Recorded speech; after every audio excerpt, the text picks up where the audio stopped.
The danger of renewed U.S. interest in the GERD. On Friday, President Trump sought to re-energize U.S. efforts to mediate the dispute between Egypt and Ethiopia regarding the Nile waters with a letter to Egyptian President al-Sisi.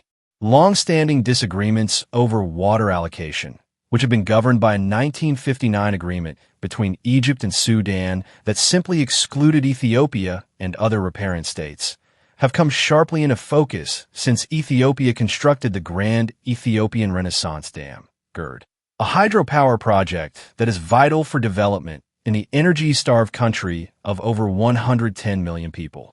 Egypt, which relies on the Nile as its primary freshwater source, sees a GERD operating at the discretion of Ethiopian authorities as an existential threat to its population. An agreement would be far preferable to the mutual suspicion and periodic saber-rattling that characterizes Egypt-Ethiopia relations now. But the U.S. is not perceived as an honest broker when it comes to the GERD. It's not surprising that Sisi welcomed the White House's engagement, since during Trump's first term, the U.S. proposed an agreement that was acceptable to Egypt but not Ethiopia, and President Trump echoed Egyptian threats of using military force to destroy the dam.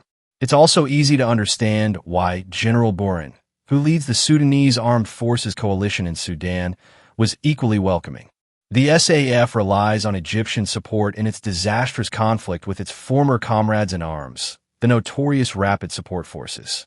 But for these very reasons, the U.S. initiative may be less welcome in Ethiopia.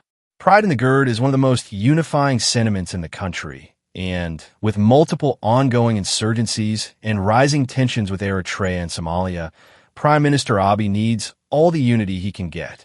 His drive for access to the sea and his government's close relationship to the United Arab Emirates have temporarily united a range of forces focused on containing Ethiopian ambitions.